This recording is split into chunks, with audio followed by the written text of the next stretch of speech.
ಮಾಡಿದ ಎರಡು ಮೂರು ವಾರದಲ್ಲೇ ನಾನು ಅಂದ್ಕೊಂಡಿದ್ದೆಲ್ಲ ನನಗೆ ಒಳ್ಳೇದಾಯಿತು.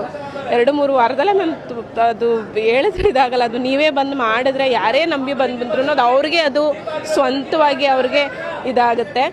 ಸೊ ನಾನು 21 ವಾರ ಆದಮೇಲೆ ಇವತ್ತು ನನ್ನ ಪಂಚಾಮೃತ ಸೇವೆ ಮುಗಿಸ್ತಾ ಇದ್ದೀನಿ ತುಂಬ ಖುಷಿಯಿಂದ.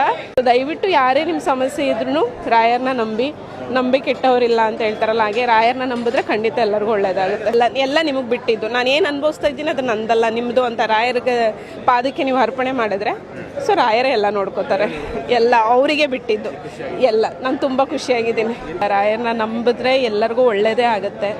ಸೊ ಆ ಥರ ನಮ್ಮ ಅಣ್ಣ ಮೊದಲು ಸ್ಟಾರ್ಟ್ ಮಾಡಿದ್ದು. ಸೊ ಅವ್ನು ಮಾಡಿದ್ಮೇಲೆ ನನಗೂ ಇಲ್ಲಿ ದೇವಸ್ಥಾನಕ್ಕೆ ಬಂದಮೇಲೆ ನನಗೆ ಮಾಡಲೇಬೇಕು ಅನ್ನೋ ಒಂದು ನನಗೆ ಅನಿಸ್ತು. ಒಂದು ಹೊಸದು ಇದು ಬಂತು ನನಗೆ, ಒಂದು ಮಾಡಲೇಬೇಕು ಅನ್ನೋದೊಂದು ಬಂದುಬಿಡ್ತು. ಸೊ ನಂತರ ನಾನು ಮಾಡಲೇಬೇಕು ಅಂದ್ಕೊಂಡು ಬಂದು 21 ವಾರ ನನ್ನ ಗುರುಗಳನ್ನ ಭೇಟಿ ಮಾಡಿದೆ. ನನ್ನ